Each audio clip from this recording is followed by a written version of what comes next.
kita datang bukan karena dalam keadaan sehat, karena masih banyak orang yang sehat di luar sana, mereka tidak dapat bersama kita.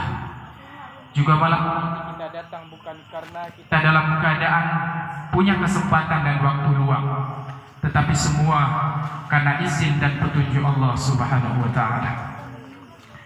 Salawat dan salam marilah kita mohonkan kepada Allah, semoga selalu dilimpah dan dicurahkan kepada junjungan kita, yakni baginda Rasulullah Muhammad sallallahu alaihi wasallam, kepada seluruh keluarga dan sahabat-sahabat beliau sekalian. Salam takzim wal kiram yang saya hormati Bapak Kepala Desa Sukakarya dan seluruh aparat pemerintahan desa yang hadir pada malam hari ini. Yang saya hormati Bapak Imam Ci, tokoh agama, tokoh adat dan lain sebagainya yang tidak dapat saya sebutkan satu persatu. Semoga kita semua dalam perlindungan Allah Subhanahu wa Ta'ala. Jemaah yang dimuliakan oleh Allah, yang kita cari di dunia adalah kebahagiaan, tidak ada lain. Hidup ini tujuannya adalah untuk mencari kebahagiaan. Salat untuk apa? Supaya kita bahagia. Ibadah yang lain kita lakukan adalah supaya kita bahagia, supaya hati kita tenang. Kita kerja dari jam 8 pagi sampai jam 12 siang, kemudian masuk lagi sampai jam 5 sore. Kita mencari materi, mencari uang yang banyak, kita kumpulkan dan kita tumpuk. Untuk apa? Supaya kita bahagia. Semua materi yang kita cari di dunia adalah untuk kebahagiaan kita. Kita rela bekerja sehari penuh, di bawah terik matahari kita kepanasan, hujan kita kehujanan. Kadang tubuh kita pun kita paksa, dalam keadaan sakit pun kita tetap bekerja. Semua untuk agar kita dapat bahagia. Tapi sayang, seribu sayang, banyak orang yang mampu bekerja untuk mengumpulkan kebahagiaan dunia. Mereka mengumpulkan materi supaya mereka hidup bahagia di dunia, tapi mereka lupa untuk mengumpulkan bekal agar mereka bahagia di akhirat kelak. Makanya kata Nabi, innallaha la yabghi kulla alimin jahilin fid dunya. Innallaha la yabghi, sesungguhnya Allah tidak suka kepada mereka kulla alimin bid dunya. Mereka pandai dalam urusan dunia. Urusan dunia mereka pandai sekali. Mereka tidak akan pernah meluangkan waktu sedikit pun kecuali waktu tersebut menghasilkan materi kepada mereka. Tetapi kata Allah, jahilin bil akhirah, mereka bodoh dalam soal akhirat. Saudaraku yang dimuliakan oleh Allah Subhanahu wa Ta'ala, malam ini kita hadir kemari, datang ke rumah saudara kita.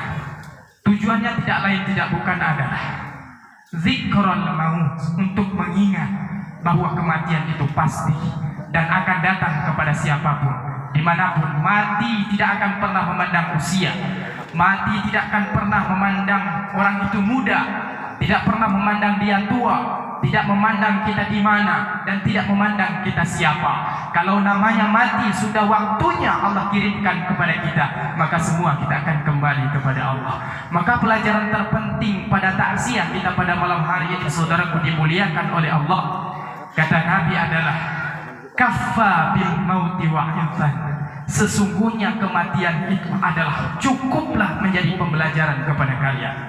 Tidak perlu Allah timpakan musibah kepada kita, tidak perlu Allah guncangkan dunia, tidak perlu Allah naikkan air laut ke bumi. Cukup tahun 2004 yang lalu.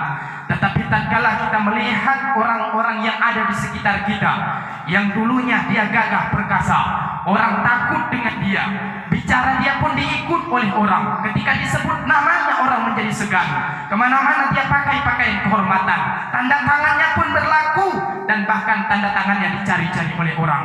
Tetapi pada saat ruhnya dicabut oleh Allah, maka tidak lebih tidak kurang dia akan menjadi mayat sebagai santapan cacing tanah. Saudaraku dimuliakan oleh Allah, betapa banyak orang yang kita saksikan dengan mata kepala kita, mereka tidak bernyawa, mereka dimandikan, mereka disolatkan, mereka dikuburkan di bawah tempat peristirahatan terakhir. Pertanyaannya adalah, Adakah menjadi pelajaran kepada kita? Adakah kita berpikir bahwa yang kita takziahi hari ini adalah orang lain, bahwa yang kita mandikan hari ini adalah orang lain, yang kita kafankan hari ini adalah orang lain? Maka tidak akan tertutup kemungkinan besok, lusa, atau kapanpun itu akan giliran kita. Pertanyaannya, bekal apa yang kita sudah persiapkan menghadap Allah Subhanahu wa ta'ala? Hadirin yang dimuliakan oleh Allah, di dalam hadis riwayat Imam Ahmad dan Abu Dawud diceritakan bagaimana proses seseorang itu ketika dicabut nyawanya oleh Allah. Ketika seseorang sedang berada dalam keadaan sakaratul maut, maka turunlah dua malaikat Allah kirimkan ke bumi sebanyak 2 orang. Allah turunkan malaikat 2 orang, satu berdiri di sebelah kanan dan satu berdiri di sebelah kiri sejauh mata memandang. Kemudian barulah datang malaikat Israil alaihissalam. Malaikat Israil berkata kepada orang yang sedang sakarat, "Ya ayyatuhan nafsul mutmainnah, irji'i ila rabbiki radiyatan mardiyah, fadkhuli fi ibadi wadkhuli jannati." Wahai jiwa yang tenang, wahai ruh yang dirahmati oleh Allah, keluarlah kau dari jasad si bulan. Maka ruh itu akan keluar seperti air yang dituangkan dari ceri. Mudah keluarnya kalau dia beriman kepada Allah. Lalu ketika ruh telah keluar, malaikat Israel menyerahkan ruh itu kepada 2 malaikat yang tadi. Malaikat tersebut membawa beberapa helai kain kafan dari surga dan minyak wangi dari surga yang kemudian akan diberikan kepada orang ruh yang baru saja dicabut oleh malaikat Israil alaihissalam. Dibawalah dia ke hadapan Allah. Singkat cerita, sampai di langit ke-7 berseru seluruh malaikat, "Ya Allah, ya Tuhan kami belum pernah mencium ruh siapa ini harum sekali ya Allah. Kami belum pernah mencium wangi seperti ini ya Allah. Kami mohon kepadamu, beritahu kepada kami siapa dia ya Allah." Apa kata Allah? "Wahai malaikatku, saksikanlah bahwa si fulan itu adalah ahli ibadah. Si fulan itu adalah ahli zikir. Si fulan itu adalah ahli sedekah. Si fulan itu adalah ahli salat. Si fulan itu adalah ahli masjid. Si fulan itu setiap hari melangkahkan kakinya ke masjid. Setiap hari tangannya, matanya, mulutnya, kepalanya disentuh oleh air wudu dan sujud keningnya tersungkur di hadapanku. Bumi menjadi saksi atas kesalehannya, wahai malaikatku. Maka aku perintahkan kepada kalian, kembalikan dia ke bumi. Karena dari sana aku ciptakan dan ke sana aku kembalikan. Kemudian dari sana pula aku bangkitkan kedua kalinya." Itulah doa yang dibaca ketika sedang menguburkan mayat. Kemudian ada tanah 3 genggam, 1 di kepala, 1 di pinggang, 1 di kaki. Doanya itu dia tadi, "Minha khalaqnakum wa fiha nu'idukum wa minha nukhrijukum taratan ukhra." Itulah ucapan terakhir yang diberikan kepada kita oleh Allah Subhanahu wa ta'ala. Hadirin yang dimuliakan oleh Allah Subhanahu wa ta'ala. Setelah itu kata Allah, kembalikan ruhnya ke dalam jasadnya. Lalu jasad dimasukkan kembali, ruh dikembalikan kepada jasad kita, maka kita akan hidup kembali sebagaimana kita hidup di dunia. Lalu kita mendengar suara terompah orang-orang yang mengantarkan kita. Kita mendengar suara orang yang sibuk pulang. Padahal pertama pada saat kita meninggal dunia mereka menangis. Namun ketika mereka melangkahkan kakinya dari kuburan kita, mereka tertawa yang gembira, mereka tersenyum seolah tak terjadi apa-apa. Kita hidup, maka akan datang 2 orang malaikat yang sering kita dengar namanya, Munkar dan Nakir. Mereka bertanya kepada kita, "Ya Abdullah, wahai hamba Allah, wahai fulan, man rabbuka?" Siapa Tuhan? Siapa yang kau sembah? Siapa yang kau agungkan? Siapa yang kau tauhidkan dalam hatimu? Apakah kau menyembah Allah? Ataukah di dalam rahim ketika kau diciptakan oleh Allah, ketika ditiupkan ruh ke dalam rahim ibumu, engkau berjanji kepada Allah ketika Allah bertanya, "Alastu bi rabbikum?" Apakah aku Allah Tuhan kamu? Kamu menjawab, "Bala syahidna." Qalu bala syahidna. Ya Allah, aku bersaksi bahwa engkau adalah Tuhan kami. Namun ketika engkau dilahirkan oleh ibumu ke dunia, engkau menjadi pembangkang yang nyata. Kau berkata Allah Tuhanmu, kau berkata Allah Rabbmu, kau berkata Allah tempat bersujud, kau berkata Allah yang memberi kehidupan.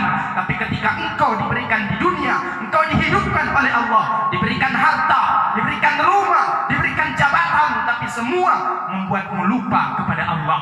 Kata Allah, engkau adalah hamba yang ingkar, engkau adalah hamba yang bermain-main dengan Allah Subhanahu wa ta'ala. Jamaah yang dimuliakan oleh Allah. Tapi kalau orang yang soleh, orang yang taat beribadah, akan mampu menjawab pertanyaan munkar dan nakir tersebut. Kemudian apalagi ditanyakan? Dikabarkan kepada kalian, dulu ada seorang pemuda dari Bani Quraisy. Dia adalah seorang ummi yang tidak pandai baca dan tulis. Dia adalah seorang yatim piatu, tidak punya ayah, tidak punya ibu. Tapi dia diangkat oleh Allah menjadi kekasih Allah untuk menyampaikan risalah agama Allah, untuk meluruskan dari peradaban menyembah patung berhala kepada peradaban menyembah Allah Subhanahu wa ta'ala. Aku tanya kepada kamu, siapa dia? Lalu si hamba tersebut berkata, dia adalah Muhammad bin Abdullah. Dia adalah seorang Muhammad yang menyampaikan risalah, dilahirkan dari ibunya Siti Aminah. Ayahnya Abdullah meninggal dunia ketika dia masih dalam kandungan ibunya. Hadirin dimuliakan oleh Allah. Tetapi kalau kita tidak pernah mengikuti jejak baginda Rasulullah, kalau kita menganggap sepele, kalau di dunia kita lupa kepada Nabi, kalau di dunia kita hanya mengaku bahwa Muhammad adalah Nabi kita, bahwa Muhammad adalah utusan Allah, tapi sunnah-sunnah yang diajarkan oleh beliau banyak kita lupakan, maka kemungkinan besar ketika ditanya kepada kita, kita tidak akan bisa menjawab. Mungkin di dunia kita bisa bersilat lidah, kita bisa berbohong, kita mampu untuk membela diri.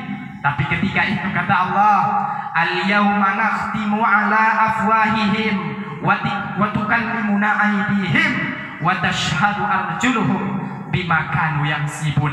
Pada hari itu mulut mereka dikunci, tangan mereka dibelenggu, dan kaki mereka akan bersaksi kepada Allah Subhanahu wa ta'ala atas apa yang mereka lakukan dan mereka perbuat selama hidup di dunia. Inna sam'a wal basar wal fu'ad kullu ulaika kana anhu mas'ula. Sesungguhnya telinga, mata, hatimu akan diminta pertanggungjawaban oleh Allah Subhanahu wa ta'ala. Maka hadirin yang dimuliakan oleh Allah Subhanahu wa ta'ala, ma tasbiqu min ummatin ajalah. Tidak ada satu orang umat pun yang mampu mendahului ajalnya. Wa ma yastakhirun. Kalau Allah sudah berkata kullu nafsin dha'iqatul maut, semua yang bernyawa pasti akan mati, maka tidak akan pernah ditunda, tidak akan pernah dimundurkan, dan waktu yang Allah tetapkan itu pasti dan pasti akan terjadi. Saudaraku yang dimuliakan oleh Allah Subhanahu wa ta'ala, oleh karena itu, wa tazawwadu fa inna khairaz zadi taqwa. Berbekallah kita, berbekallah, kumpulkan sebanyak-banyaknya. Kita di dunia mencari harta tidak dilarang oleh Allah. Bekerja silakan, kata Allah. Mau mencari nafkah silakan, yang ke laut silakan, yang ke kantor silakan, yang berdagang silakan. Semua aktivitas dunia selagi itu halal silakan lakukan, kata Allah Subhanahu wa ta'ala. Tetapi ingat, kau mampu mengumpulkan kebahagiaan duniamu, engkau ingat ada kebahagiaan yang abadi, kebahagiaan yang tidak akan pernah ada akhirnya. Kebahagiaan akhirat itulah yang paling penting dan perlu kepada kamu. Wa mal hayatad dunya illa mata'ul ghurur. Sesungguhnya kehidupan dunia hanya kehidupan yang memperdaya. Hadirin yang dimuliakan oleh Allah, suatu ketika murid Al-Imam Al-Ghazali ditanya oleh Imam Al-Ghazali rahimahullahu ta'ala. Apa kata beliau? Wahai muridku, aku bertanya kepada kalian, apa yang paling jauh di dunia ini? Apa yang paling jauh dalam kehidupan kita? Muridnya menjawab, wahai imam, wahai guru, yang paling jauh itu langit, yang paling jauh itu planet, yang paling jauh itu meteor, yang paling jauh luar angkasa.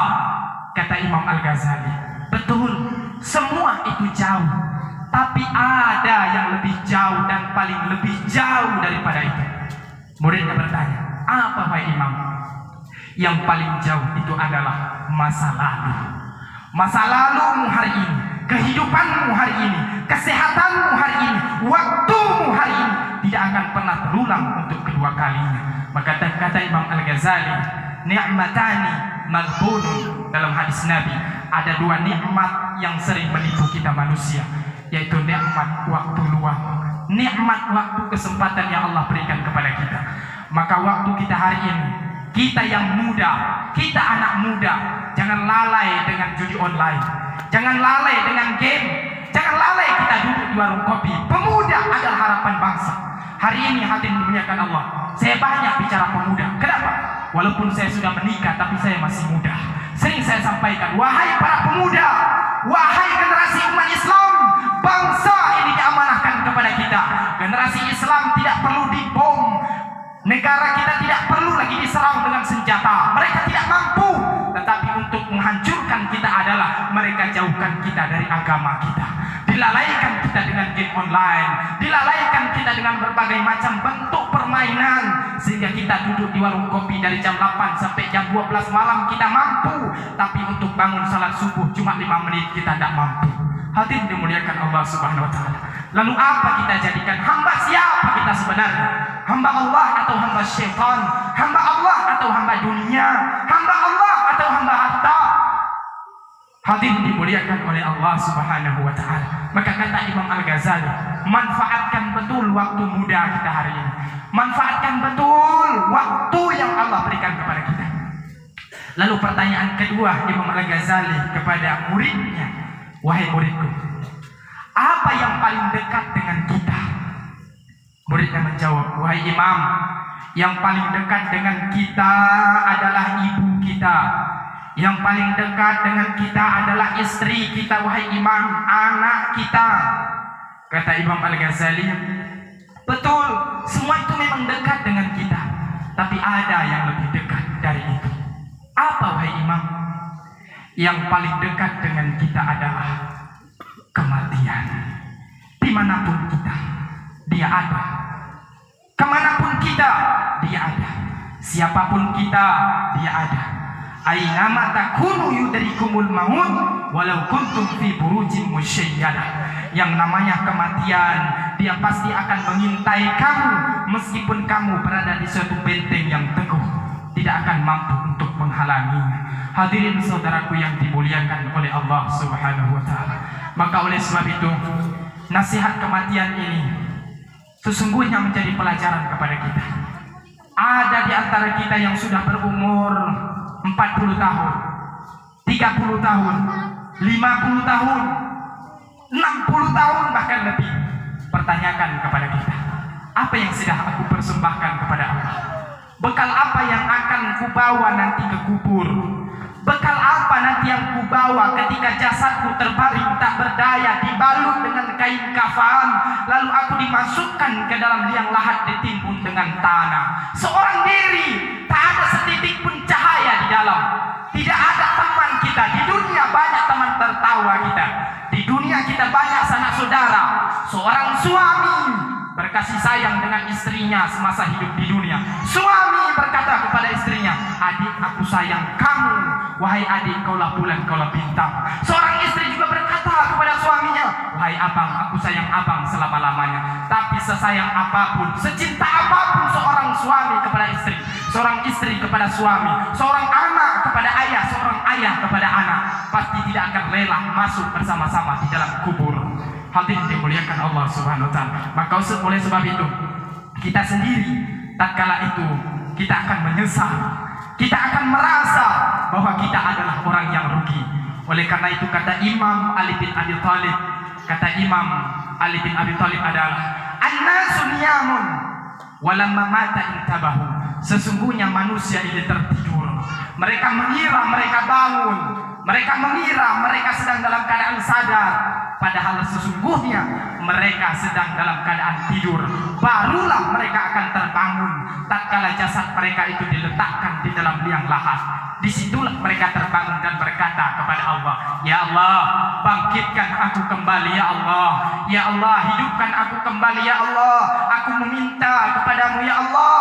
Selama di dunia aku ingkar kepadamu, maka aku minta ya Allah, bangkitkan aku walaupun sekejap mata." Apa kata Allah? Kalla, tidak akan pernah terulang kehidupan kedua kali, kecuali kehidupan yang abadi.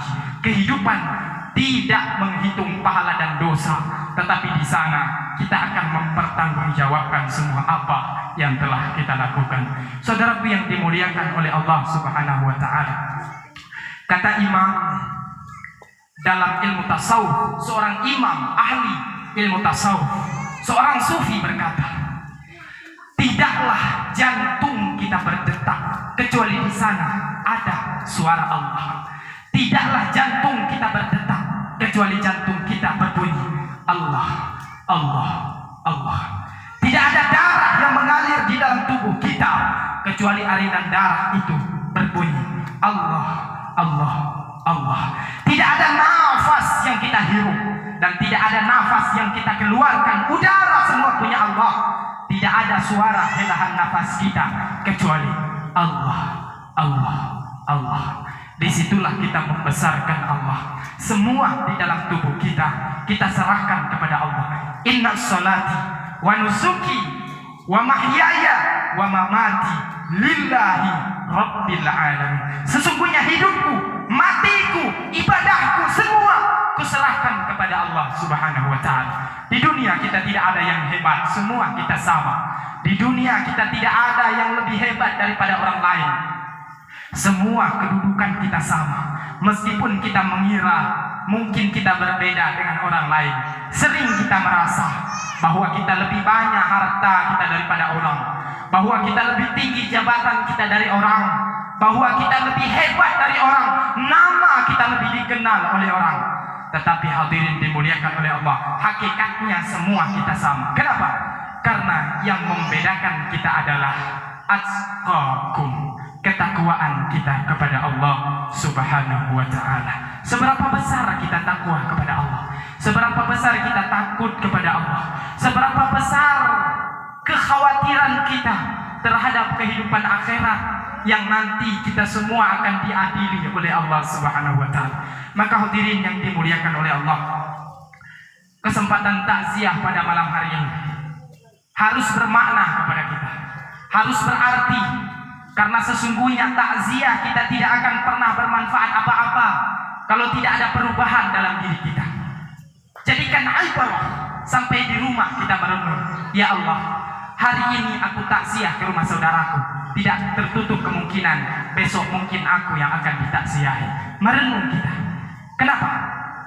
Kata Nabi, ketika malaikat Israel datang ke rumah Nabi pada saat Nabi sedang dalam keadaan hampir meninggal dunia, beliau dalam keadaan sakit, hampir menghembuskan nafas terakhirnya, masuk malaikat Israel alaihissalam ke rumah Nabi, mengetuk pintu, assalamualaikum. Pintunya kemudian dibuka oleh Sayyidah Fatimah. Sayyidah Fatimah berkata, siapa engkau wahai fulan? Dia berkata, aku adalah tamu untuk ayahanda. Lalu Sayyidah Fatimah berkata kepada ayahnya, wahai ayahku, di luar ada tamu. Dia mau masuk ke dalam rumah, tapi aku belum mempersilahkan dia untuk masuk, ayah-ayahku, sebelum engkau mengizinkan terlebih dahulu. Lalu apa kata Nabi? Wahai Fatimah, tahukah engkau siapa yang ada di luar sana? Tahukah engkau siapa dia, wahai Fatimah? Kata Fatimah, aku tidak tahu, wahai ayahanda. Dialah yang memutuskan kenikmatan dunia dengan akhirat untuk selama-lamanya. Dialah yang memutuskan kenikmatan. Siapa dia? Dia adalah Israel alaihissalam. Maka kata Nabi, wahai Fatimah, aktsiru, banyak-banyaklah kamu mengingat, aktsiru dzikra hadzil ladzat, banyak-banyaklah kamu mengingat akan pemutusan kepada kenikmatan dunia untuk selama-lamanya. Oleh sebab itu jamaah yang dimuliakan oleh Allah, banyak kita mengingat mati adalah untuk melembutkan hati kita. Mengingat mati bukan berarti kita berputus asa dari dunia. Bekerja, kita tetap bekerja. Lakukan. Ya'mal li dunia ka'annaka ta'ishu abada wa'amal li akhiratika ka'annaka tamutu ghadan. Bekerjalah engkau untuk kehidupan dunia seolah-olah engkau hidup selama-lamanya. Allah tidak larang kita bekerja. Bahkan orang yang bermalas-malasan di dalam dunia, mereka tidak disukai oleh Allah. Kenapa? Inna sama'a la yumtirut lahaba. Sesungguhnya langit tidak akan pernah menurunkan hujan emas. Kita mau makan, kita harus cari. Kita mau uang, kita harus jemput. Rezeki memang sudah Allah taburkan ke dunia, tapi sesuatu akan terjadi dengan sebab yang Allah jadikan kepada kita. Hadirin dimuliakan oleh Allah Subhanahu wa taala. Tetapi di dalam kehidupan kita jangan pernah lupakan Allah. Di dalam pekerjaan kita, sesibuk apapun kita, sepenting apapun pekerjaan kita, saudaraku dimuliakan Allah. Kalau kita seorang pedagang, tutuplah sebentar. Kalau mungkin kita merasa rugi, berdoa kepada Allah. Semoga dengan kita tutup, kita tunaikan perintah Allah, Allah akan tambah rezeki kita. Ketika azan berkumandang, datanglah kita ke masjid. Demi Allah, semua dagangan kita, pangkat kita, kerja kita semua tidak akan pernah bisa membela kita di hadapan Allah. Maka oleh sebab itu, sebelum Allah panggil kita, semuanya kita harus serahkan kepada Allah. Ingat hadirin dimuliakan oleh Allah, andaikan kita bertawakal kepada Allah, lau anna tawakkaltum 'ala Allahi haqqa tawakkuli, andaikan kalian bertawakal kepada Allah dengan tawakal yang sebenar-benar tawakal, berserah diri kepada Allah dengan sebenar-benar berserah diri, kata Nabi, la razaqakum kama yarzuqut tayr, maka Allah akan berikan rezeki kepada kalian sebagaimana rezeki mereka burung-burung. Bagaimana burung? Taghdu khisaman wa taruhu bitanan. Burung-burung ketika keluar dari sangkarnya di pagi hari dalam keadaan lapar dan kembali sore hari dalam keadaan kenyang. Kenapa bisa? Dia serahkan semua kepada Allah. Dia tidak berkata yang memberikan rezeki daganganku. Dia tidak berkata yang memberikan rezeki itu pekerjaanku. Dia tidak berkata yang memberikan rezeki itu adalah hasil jerih payahku. Tetapi dia berkata, rezeki yang memberi adalah Allah. Semua yang memberi adalah Allah. Dan Allah maha perkasa, Allah maha besar, Allah maha segala-galanya. Maka aku adalah hamba, Dia adalah pencipta, maka aku akan sujud di hadapannya untuk meminta dan membesarkan serta mengagungkan Dia, Allah Subhanahu wa ta'ala. Hadirin, sebagai kesimpulan pada malam hari ini, kesimpulan takziah kita, yang pertama, jangan pernah kita menunda-nunda. Ketika kita dalam keadaan sehat, manfaatkanlah waktu sehat kita. Beribadahlah kita kepada Allah. Dekatkan diri kita kepada Allah. Biasanya Bapak dan Ibu dimuliakan oleh Allah, seseorang yang dalam keadaan sehat, begitu Allah berikan rasa sakit kepadanya, begitu dia masuk dalam ruangan ICU, disitulah meneteskan air matanya. Disitulah dia menyesal, menangis. Mulut tidak mampu menangis, hanya mata yang meneteskan air matanya. Hati yang merasa menyesal bahwa kesehatan diberikan oleh Allah tidak dimanfaatkan. Maka sebelum itu semua terjadi, dekatkanlah diri kita kepada Allah. Manfaatkanlah waktu kita sebaik mungkin.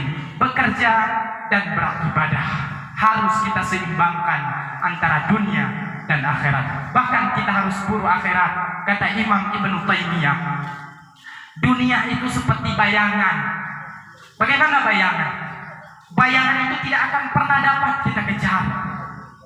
Dunia seperti bayangan, mau kita ambil tidak bisa, dia lari terus, dia terus menjauh dari kita. Tetapi tatkala kita mengerjakan amal akhirat, maka bayangan itu sendiri akan mengikuti kita. Seperti menanam padi. Padi kita tanam, pasti rumput akan tumbuh. Tapi kalau rumput kita tanam, demi Allah padi tidak akan pernah tumbuh. Maka oleh sebab itu, kuncinya adalah dekatkanlah diri kita dengan Allah supaya kita bahagia dunia dan akhirat.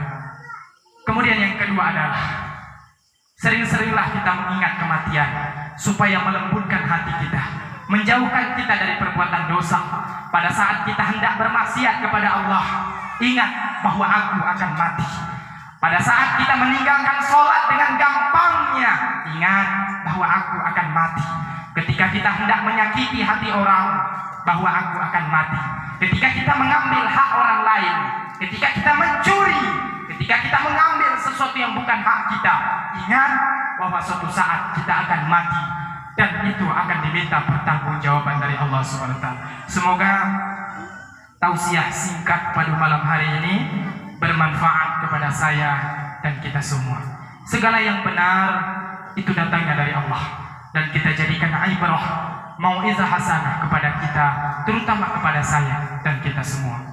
Kemudian kalau ada yang keliru, ada yang salah, yang tidak berkenan di hati, yang mungkin ada yang tersinggung, saya mohon ampun kepada Allah, dan saya mohon maaf kepada bapak dan ibu sekalian. Allahumma ja'al akhir kalamina inda intihai ajalina biqawli la ilaha illallah. Semoga Allah matikan kita, kalimat terakhir dari mulut kita adalah la ilaha illallah. Allahumma khtim lana min hadhihi dunya bihusnil khatimah. Semoga Allah matikan kita dalam keadaan husnul khatimah. Amin ya rabbal alamin. Hadanallahu wa iyyakum ajma'in. Assalamualaikum warahmatullahi wabarakatuh.